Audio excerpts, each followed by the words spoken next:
ما ينفعنا وزدنا علما وبارك لنا في علمنا وارزقنا الإخلاص في القول والعمل كاملا ونسألك اللهم علما نافعا لا ينسى وتوفيقا دائما اللهم سيبا نافعا اللهم سيبا نافعا اللهم سيبا نافعا آمين يا رب العالمين.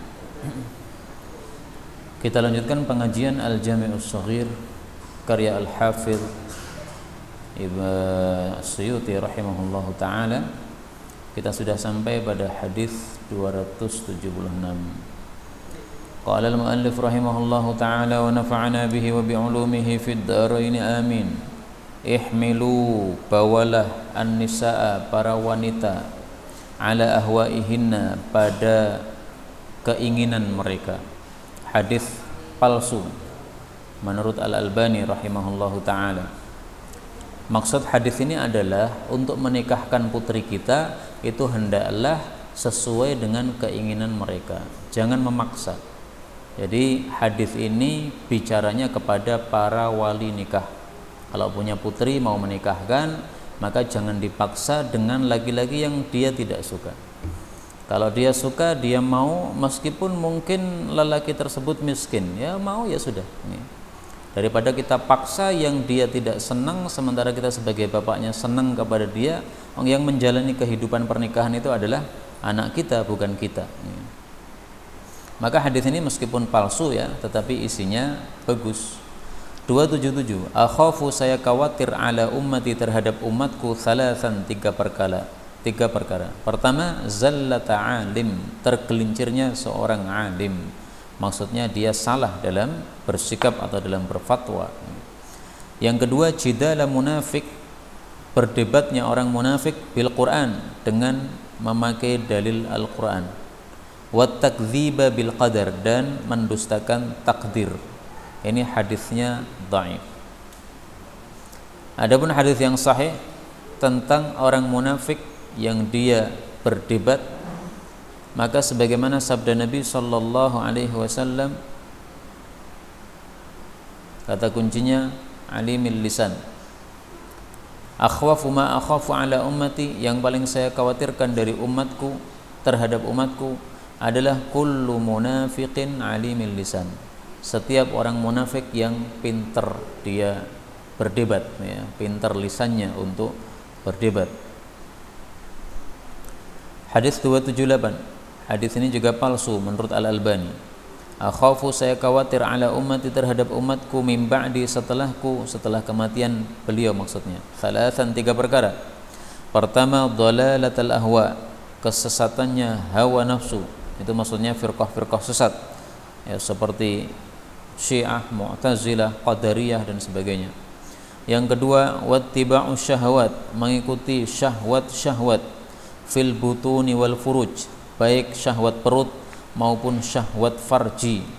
Wal ghaflah, dan lalai, ba'dal ma'rifah, setelah paham. Hadis ini palsu menurut Al-Albani. Syahwat perut dan syahwat farji, kenapa hanya disebutkan dua syahwat ini? Padahal syahwat ada banyak. Ada syahwat kekuasaan dan sebagainya. Karena semua syahwat yang ada itu sebenarnya marjaknya atau sumbernya adalah dua syahwat ini. Syahwat perut sama syahwat farji. Maka disebutkan secara khusus. Yang dimaksud lalai setelah paham itu maksudnya adalah setelah kita mengetahui bahwasanya amalan ini diperintahkan atau bahwasanya amalan ini ada fadilahnya, tapi kita tidak mau melakukan. Itu namanya ghaflah. Kita paham kalau masuk masjid disunnahkan salat sunnah tahiyatul masjid, pahalanya besar, tapi kita tidak pernah melakukan, itu namanya lalai. Nah, ini yang dikhawatirkan oleh Rasulullah sallallahu alaihi wasallam. 279. Akhafu, saya khawatir, ala ummati, terhadap umatku, min ba'di, setelah matiku, thalathan, tiga perkara. Pertama, haifal a'immah, zalimnya para penguasa. Yang kedua, imanan bin nujum, iman kepada bintang, padahal iman hanya kepada Allah semestinya. Yang ketiga, takdziban bil qadar, mendustakan adanya takdir. Ini hadis sahih. Dan hadis ini sudah terbukti sekarang. para pemimpin banyak yang zalim. Ini yang dikhawatirkan oleh Nabi SAW. Ini 3 perkara ini di masa Nabi belum ada. Pemimpin zalim nggak ada di masa Nabi.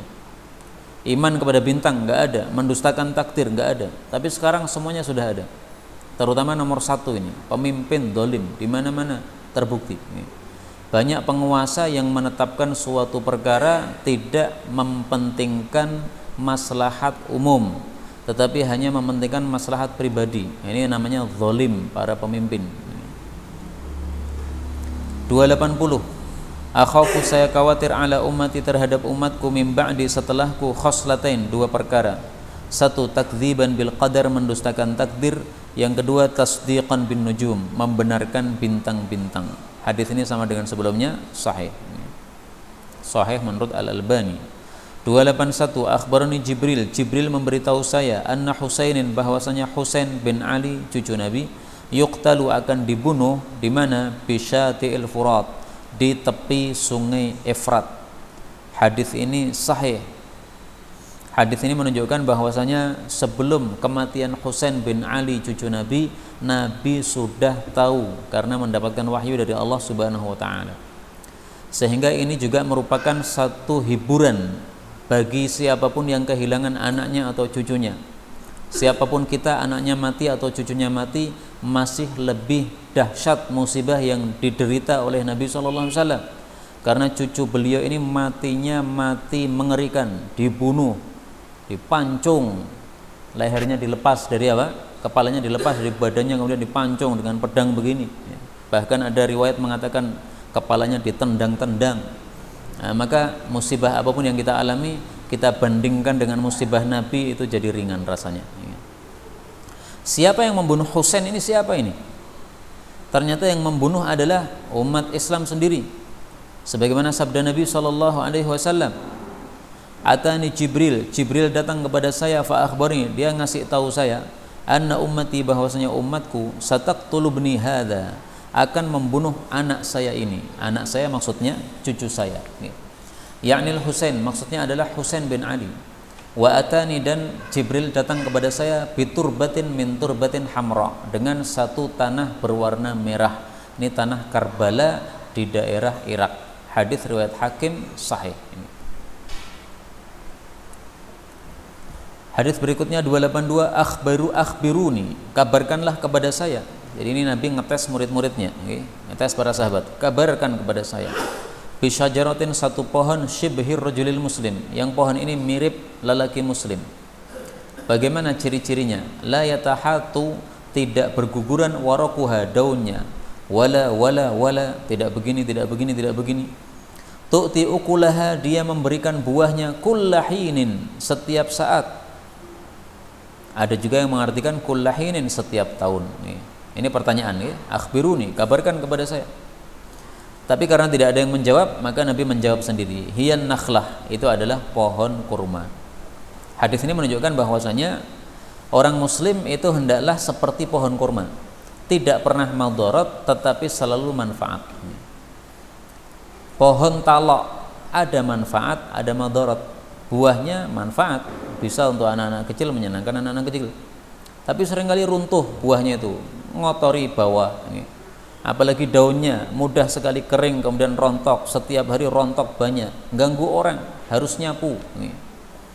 Maka pohon yang banyak manfaatnya tapi tidak ada madaratnya, tidak seperti itu. Yaitu pohon kurma, la yatahatu warakuha, daunnya tidak berguguran sehingga tidak memberikan madarat. Adapun manfaatnya, tu'ti ukulaha kullahin, memberikan buahnya setiap saat atau setiap tahun.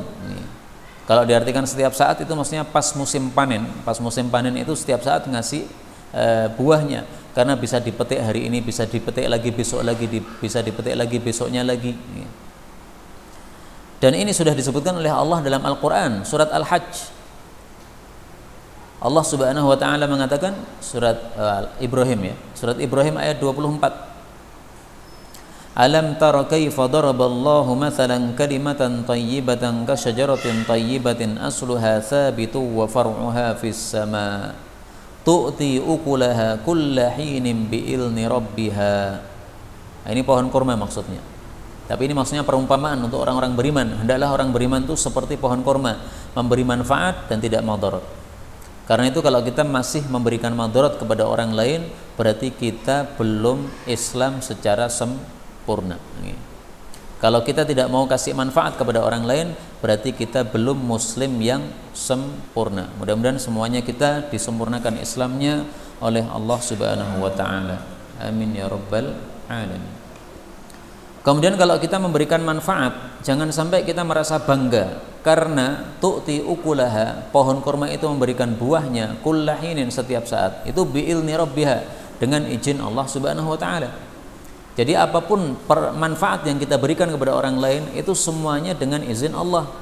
Kita bersedekah memberikan kepada orang itu karena Allah mengizinkan kita, kasih taufik pada hati kita, sehingga kita tidak boleh bangga. Seorang guru mengajar murid-muridnya di kelas, semuanya paham, manfaatnya besar, nggak boleh bangga. Yang ngasih pemahaman Allah, bukan guru tadi. Guru hanya perantara. Kemudian guru ini mau ngajar, mau duduk di kelas ngajari, sabar ngajari anak-anaknya yang masih kecil-kecil, yang harus sabar dipahamkan sebentar sedikit demi sedikit. Ini yang ngasih taufik seperti itu siapa? Allah juga. Nah, sehingga tidak boleh kita sombong terhadap apapun yang sudah kita lakukan, apapun manfaat kita kepada orang lain, itu hanya dari izin Allah Subhanahu wa taala. 283, ukhbur, ujilah, takluh, kamu akan membenci. Hadits ini sahih menurut Suyuti, tetapi dhaif menurut Al-Albani. Dhaif menurut apa? Al-Albani. Di situ apa? Ada tulisannya? Enggak ada. Menurut Al-Albani dhaif. Apa maksudnya ukhbur takluh? Ujilah, kamu akan membenci. Maksudnya rata-rata manusia, kalau kita itu mengujinya bagaimana akhlaknya sesungguhnya, rata-rata nanti akan kita temukan akhlaknya tidak kita senangi. Jadi rata-rata manusia, kalau kita hanya berhubungan sedikit, kita hanya mengetahui bagian luarnya saja, nggak ada masalah. Tapi begitu kita sudah mengetahui sifat dalamnya, nanti kita akan benci, akan tidak suka. Itu rata-rata manusia. Maka maksud hadis ini gimana? Maksudnya bahwasanya rata-rata manusia memang punya sifat yang kita itu tidak suka, sehingga kita harus melihat manusia itu dari sisi positifnya saja. Kalau setiap manusia kita perhatikan sisi negatifnya, kita nggak akan punya teman. Laki-laki menikah menginginkan wanita yang tidak ada cacatnya sama sekali, pengen yang total sempurna, yaitu nggak ada di dunia, itu adanya di surga. Sehingga kalau suami terlalu detail, istri harus begini, harus begini, harus begini, ya nggak akan punya istri. Karena semua manusia itu pasti ada kekurangan. Demikian juga kalau kita bersahabat, berteman, jangan harapkan semua dari teman kita ini adalah kebaikan. Ya nggak bisa begitu, namanya manusia ada kekurangan. Itu maksudnya. Jadi jangan lihat manusia total keburukannya, lihat kebaikannya juga. 284, ikhtatana khitan Ibrahim, Nabi Ibrahim, wa huwa ibnu 80 sanah, pada usia 80 tahun, bil qadum, dengan kapak. Kata-kata qadum ini dalnya kalau tidak ditasydid qadum, maka artinya kapak.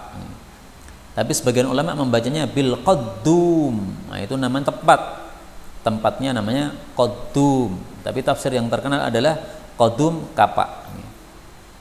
Kenapa Nabi Ibrahim khitan usia 80 tahun? Karena sebelum ini belum ada khitan. Nabi Ibrahim adalah orang yang pertama kali khitan di atas muka bumi. Makanya wajar kalau khitannya pada usia 80 tahun. Dalilnya dari mana? Dalilnya dari kitab Muwatta' Malik. Tulis kata-kata ikhtatana, akan muncul bahwasanya Nabi Ibrahim orang yang pertama kali khitan. Riwayat dari Sa'id bin Musayyab. Sa'id bin Musayyab ini bukan sahabat, tapi dia tabi'in. Annahu qala, dia mengatakan, kana Ibrahim, adalah Nabi Ibrahim awwalan nasi, manusia pertama, dhayyafad dhaif, yang memberikan jamuan kepada tamu. Wa awwalan nasi ikhtatan, pertamanya manusia yang berkhitan. Wa awwalan nasi qassa syarib, pertama manusia yang potong kumis. Jadi bawahnya dipotong, atasnya juga dipotong, biar rapi semua. Wa awwalan nasi ra'asyaib, dan manusia pertama yang tumbuh ubannya. Maka dia bertanya, wahai Allah, ini apa ini putih-putih ini? Maka Allah menjawab, ini wibawa wahai Ibrahim. Maka Nabi Ibrahim mengatakan, ya Allah, tambahlah wibawaku, tambah ubannya. Nah, ini hujjah bahwasanya apa? Nabi Ibrahim yang pertama kali berkhitan. Tapi memang ini bukan riwayat yang dari Nabi SAW, ini hanya dari Sa'id bin Musayyab, seorang tabi'i, sehingga tidak sangat kuat untuk hujjah, tetapi bisa menjawab pertanyaan kenapa Nabi Ibrahim itu usia 80 baru khitan. Nah, maka yang zahir karena sebelumnya memang belum ada syariat khitan. Monggo, Pak. Nabi Ibrahim melakukan khitan tentu saja karena diperintahkan oleh Allah Subhanahu wa taala. Dalam Israiliyat disebutkan bahwa Nabi Ibrahim karena beliau itu sangat taat kepada Allah, begitu disuruh khitan maka tergesa-gesa untuk melaksanakan perintah Allah karena saking taatnya. Maka karena dia ketemu kampak, ambil kampak, langsung diputus itu, tos. Setelah itu kesakitan, meringis sendiri, Pak. Maka setelah meringis itu ditegur sama Allah. Kamu salah sendiri, saya tidak menyuruh kamu pakai kapak, saya menyuruh kamu khitan, saya belum terangkan gimana caranya. Tapi ini cerita Israiliyat nih. Nah, kemudian Nabi Ibrahim memperbaiki lukanya tersebut sehingga kemudian menjadi sunnah bagi kita semuanya untuk melakukan khitan. Maka khitan ini siapapun melakukan, pahalanya ngalir kepada Nabi Ibrahim alaihissalatu wassalam. Karena beliau yang pertama kali mengajarkan ajaran khitan ini. Ini termasuk amalan kebaikan. Karena khitan itu membersihkan kemaluan dan juga mengajarkan kesehatan. Nah, maka siapapun melakukan khitan, pahala ngalir kepada yang pertama kali mensunnahkan atau mencontohkan. 285, ikhtadibu, pakailah khidab. Khidab itu pewarna untuk rambut. Bil hinna, dengan inai. Fa innahu, karena sesungguhnya inai itu tayyibur rih, baunya wangi. Yusakkinur raw atau yuskinur raw, menenangkan rasa takut. Hadis ini dhaif. Tetapi syariat menggunakan inai untuk mewarnai rambut yang sudah putih.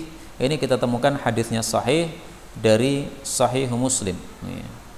Kata kuncinya wajannibuhu, idhabu bihi, pergilah bersama bapaknya Abu Bakar As-Siddiq, namanya Abu Quhafah. Ini sudah tua renta, rambutnya sudah putih semuanya, uban semuanya.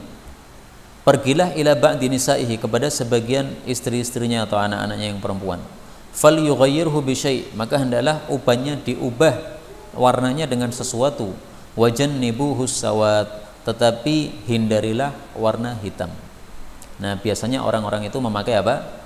Al-hinna, memakai inai untuk mengubah warna putih tersebut. Sebagaimana dalam hadis yang sahih juga, inna, sesungguhnya ahsana ma ghayyartum bihi hadza syai', paling bagusnya alat untuk mengubah warna uban adalah al-hinna, inai, wal katam, dan katam. Ini semuanya nama tumbuhan yang biasanya digunakan untuk mengubah warna putih uban. Maka ini termasuk sunnah Nabi Sallallahu Alaihi Wasallam.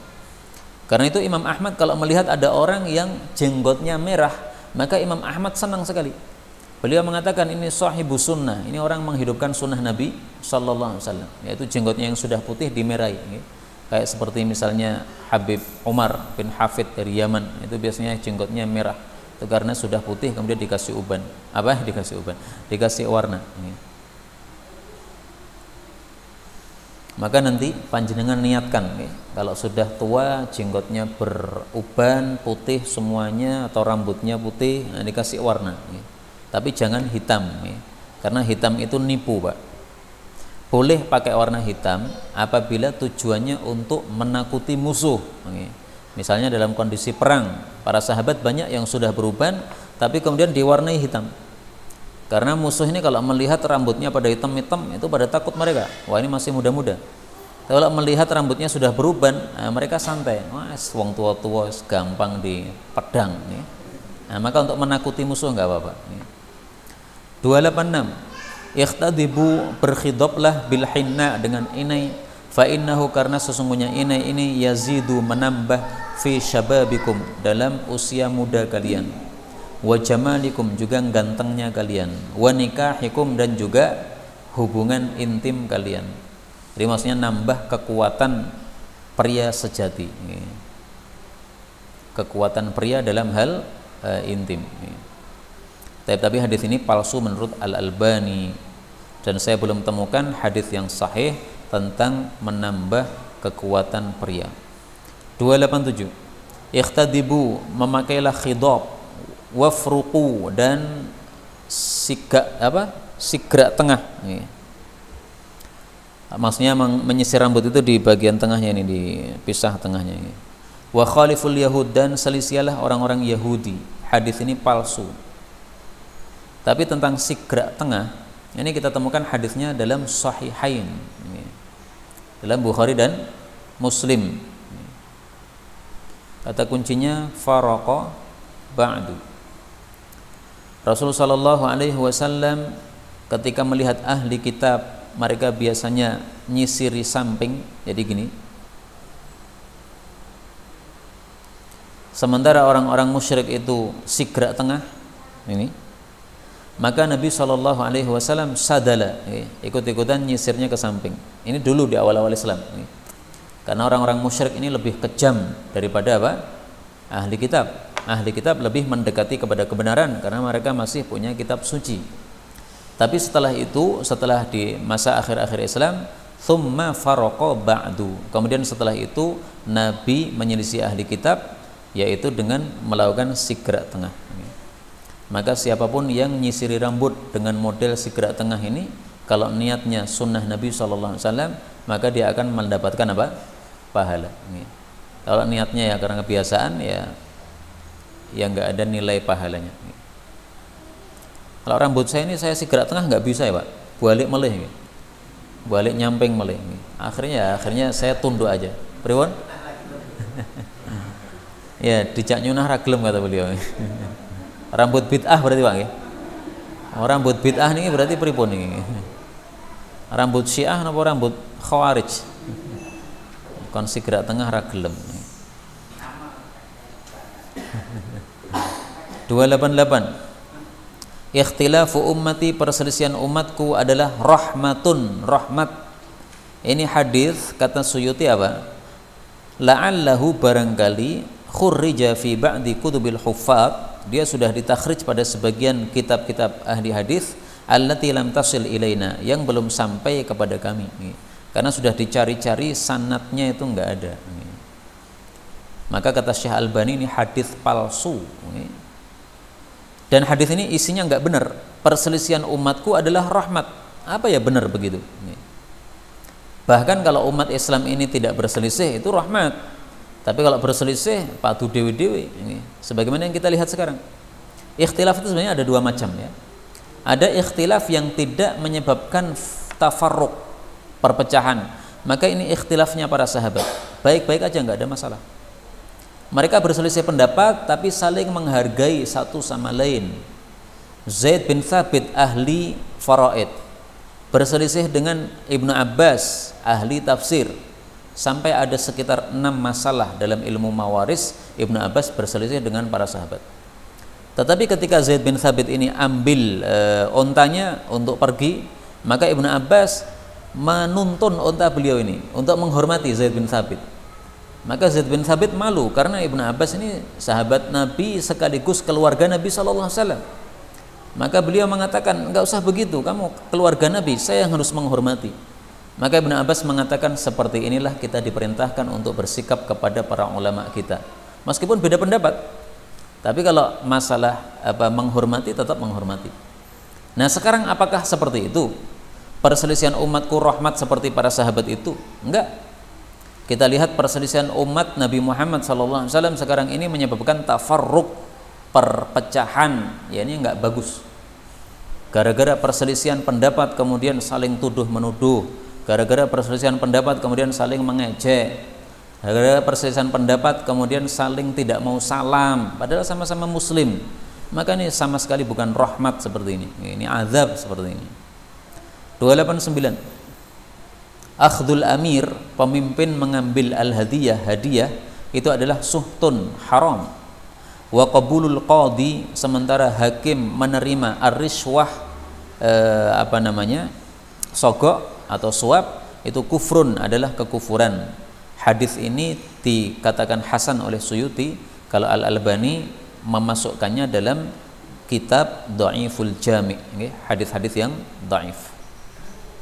Hadis ini ada ceritanya, yaitu Sayyidina Umar pernah diberi hadiah oleh seseorang rakyatnya, diberi hadiah paha unta. Kemudian suatu hari orang yang ngasih hadiah ini ada urusan sama orang lain, berperkara, maka dia mengadukan masalahnya kepada Sayyidina Umar. Nah, dia masih teringat, kemarin atau dulu saya sudah ngasih hadiah paha unta kepada kamu. Maka dia mengatakan kepada Sayyidina Umar, wahai Sayyidina Umar, berilah keputusan kepada kami dengan keputusan yang jelas, sebagaimana jelasnya paha yang sudah saya berikan kepada engkau dulu. Maka Sayyidina Umar takbir, Allahu Akbar. Mulai hari ini tetapkan di seluruh penjuru negara yang dikuasai oleh Sayyidina Umar bahwasanya hadayal ummali suhtun, hadiah untuk para pegawai pejabat negara adalah haram, karena ternyata hadiahnya tidak murni hadiah, tapi hadiah dalam rangka untuk sogok mereka. 290, akhadna, kami mengambil fa'laka, tafaul kamu, min fika, dari mulutmu. Ini hadis menunjukkan disunahkannya tafaul. Apa itu tafaul? Tafaul definisinya adalah kita mendengar suatu kalimat yang baik, maka kita tafsiri yang baik untuk kondisi kita. Hadis ini ada sababul wurudnya. Kenapa Nabi mengatakan? Waktu itu Nabi keluar untuk perang. Kemudian ada orang mengatakan, ya Hasan, panggil temannya, namanya Hasan. Hasan itu artinya kebaikan. Nah, maka Nabi mengatakan, kami mengambil tafaul dari mulutmu. Maksudnya kami berharap bahwasanya perang ini akan membawa kebaikan, sebagaimana engkau mengatakan, ya Hasan, wahai kebaikan, wahai orang yang baik. Nah, ini tafaul termasuk sunnah Nabi Sallallahu Alaihi Wasallam. Karena itu juga dalam Islam ini kita dilarang untuk kasih nama kepada anak kita, nama anak-anak yang jelek, nama-nama yang jelek nggak boleh. Misalnya anak dikasih nama apa? Kobong misalnya. Kita keluar rumah mendengar orang memanggil anaknya, hei Kobong. Nah, jadi susah kita, wah Kobong. Saya tinggal rumah saya, khawatir nanti rumahnya Kobong. Meskipun tidak boleh seperti itu, kita menganggap sial gara-gara mendengar kata-kata yang buruk. Tapi dalam Islam dilarang kita kasih nama jelek untuk anak kita. Kasih nama-nama yang baik. Keluar dari rumah mendengar orang mengatakan selamat, selamat. Panggil temannya namanya selamat. Nah, kita tafsirkan untuk kondisi kita sekarang ini. Insya Allah Indonesia selamat dari PKI. Nggak ada PKI. Nah, kalau ada PKI pasti akan hancur sebelum mereka bangkit. Nah, itu tafsiran yang baik untuk apa? Kondisi kita. Namanya tafaul. 291, ukhiral kalam, diakhirkan pembicaraan fil qadar, tentang takdir, maksudnya mengingkari takdir. Li syirari ummati, untuk orang-orang buruk di antara umatku, fi akhir zaman, di akhir zaman. Hadis ini disahihkan Al-Albani. Berarti kita ini sudah masuk akhir zaman. Kenapa?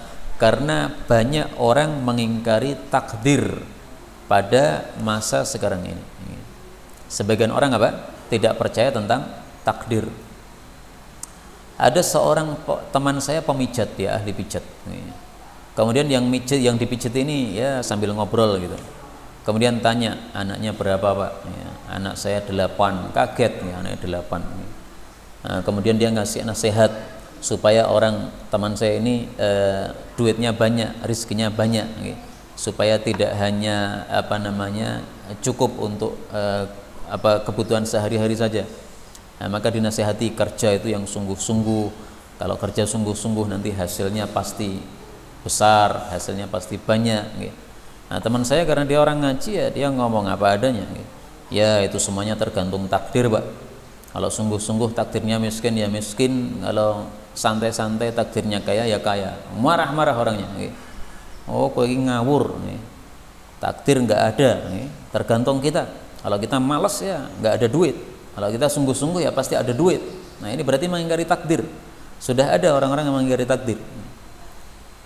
292 akhirul ahmala, mundurkanlah beban. Fa innal aidi, karena tangan-tangan itu mughlaqah, terkunci, wal arjul, dan kaki-kaki itu muthaqah, terikat. Hadis ini sahih. Hadis ini maksudnya teori untuk memikul muatan yang berat di atas unta. Jangan ditaruh di bagian depan, jangan ditaruh di bagian belakang, tapi taruh di tengah-tengah punggung unta. Kenapa? Karena kalau ditaruh di depan, itu tangannya unta bisa terkunci, susah jalan. Taruh di belakang juga begitu, kakinya unta bisa terikat, susah berjalan.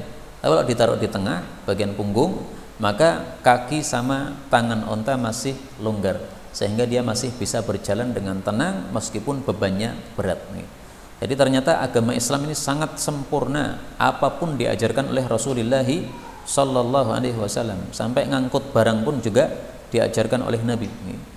Nah, maka kalau barang yang berat jangan taruh di motor kita bagian depan, nanti bisa jempalik motornya, atau bagian paling belakang, nah, bisa jempalik ke belakang motornya, tapi bagian tengah saja, atau yang kira-kira apa aman untuk kita. 293 akhriju, keluarkanlah mindil itu apa? Serbet al-ghamar. Al-ghamar itu gajih dari daging kita, dari daging yang kita makan. Min buyutikum, dari rumah-rumah kalian. Fa innahu, karena sesungguhnya serbet itu mabitul khabith, tempat bermalamnya setan, wa majlisihi, dan wa majlisuhu, dan tempat duduknya setan. Tapi hadis ini dhaif, sehingga karena dhaif tidak bisa dijadikan sebagai hujjah. Tapi memang secara umum setan itu senang yang kotor-kotor, apalagi yang najis-najis. Misalnya dalam hadis Nabi Shallallahu Alaihi Wasallam kita temukan yang menunjukkan hal itu, kata kuncinya muhtadarah. Beliau mengatakan inna hadhil khusus, sesungguhnya kamar kecil itu muhtadarah, dihadiri oleh setan. Kenapa setan suka di kamar kecil? Karena biasanya kotor atau najis, maka itu disukai oleh setan. Karena itu kalau ada serbet yang kotor ya segera dibersihkan, jangan dibiarkan kotornya numpuk-numpuk, akhirnya bisa disukai oleh setan di situ. 294 akhsarun nasi safqatan, orang yang paling rugi jual belinya adalah rajulun, orang yang akhlaqa yadaihi, merusakkan kedua telapak tangannya, fi amalihi, dalam angan-angan dunianya. Jadi maksudnya kerja terus. Walam tusa'idhul ayyam, sementara hari-hari tidak membantu dia, ala umniyatih, untuk mendapatkan angan-angannya. Fa kharaja minad dunya, maka dia keluar dari dunia bi ghairi zadin, tanpa bekal, yaitu tanpa bekal akhirat. Wa qadima 'ala Allah, dan dia datang kepada Allah bi ghairi hujjah, tanpa alasan, tanpa hujjah yang membela dirinya. Jadi maksudnya orang yang paling rugi adalah orang yang mikirnya dunia saja, nggak pernah mikir akhirat. Tangannya kerja selalu untuk dunia tok, nggak pernah kerja untuk akhirat. Nggak pernah pegang mushaf baca Quran, nggak pernah berdiri malam hari salat tahajud, nggak pernah amal soleh untuk apa umat Islam. 295 ini hadis palsu. Akhsha, yang paling saya khawatirkan, ma khasyitu, yang saya khawatirkan, ala ummati, terhadap umatku, adalah kibarul batan, besarnya perut, wa mudawamatun naum, dan banyaknya tidur, selalu tidur, wal kasal, dan malas, wa dha'ful yaqin, dan yakin yang lemes, yang loyo. Ini hadisnya meskipun palsu tapi isinya sangat bagus, karena ini tanda-tanda orang yang cinta dunia. Perutnya besar berarti mangan terus ratau kerja, mangan terus ratau tahajud, mudawamatun naum, selalu tidur terus. 296 ikhdabu, khidablah lihakum, jenggot kalian yang putih. Fa inal malaikah, karena para malaikat itu tastabsyir, merasa gembira, bi khidabil mu'min, dengan khidabnya orang beriman. Khidab tadi udah ya, warna untuk rambut kita. Ini hadisnya palsu. 297 ikhfidi, potonglah klitoris sedikit saja. Wala tunhiki, jangan dipotong semuanya, jangan ngepok. Fa innahu, karena sesungguhnya hal itu angdor, lebih mencerahkan, lil wajh, wajahnya wanita, wa ahdha, dan lebih disukai inda zauj, pada suaminya nanti. Ini tata cara khitan untuk wanita. Wanita itu kalau khitan yang dipotong adalah klitorisnya. Potongnya dikit aja, jangan seluruhnya. Kenapa? Karena kalau dipotong sedikit maka manfaatnya dua. Wajahnya lebih cerah, kemudian kalau dia hubungan intim maka lebih disukai oleh suaminya. Kenapa? Klitoris ini kalau dipotong semuanya syahwatnya jadi hilang, sehingga wanita tidak suka hubungan intim. Nah, kalau tidak suka berarti tidak ada imbal balik terhadap suaminya ketika hubungan intim. Nah, maka suaminya juga jadi nggak senang. Tapi kalau dia masih ada klitorisnya, maka dia mendapatkan kenikmatan, sehingga dia pun juga menampakkan kenikmatan itu, dan suaminya bisa mendapatkan manfaat juga. Ini masalah ranjang, dan ini menunjukkan bahwasanya Islam agama yang sangat sempurna. Segala sesuatu termasuk masalah ranjang juga diajarkan oleh Islam. Karena itu sangat bodoh kalau ada orang-orang yang pilih ajaran bukan Nabi SAW, padahal ajaran Nabi sudah sempurna, membuat undang-undang sendiri, padahal undang-undang dari Nabi sudah lengkap. Ada orang maling dipotong tangannya kalau sudah mencapai nisab, sudah ada ajaran Nabi SAW, malah pilih buat aturan sendiri. Ini orang-orang yang sangat bodoh, tidak paham ajaran Islam.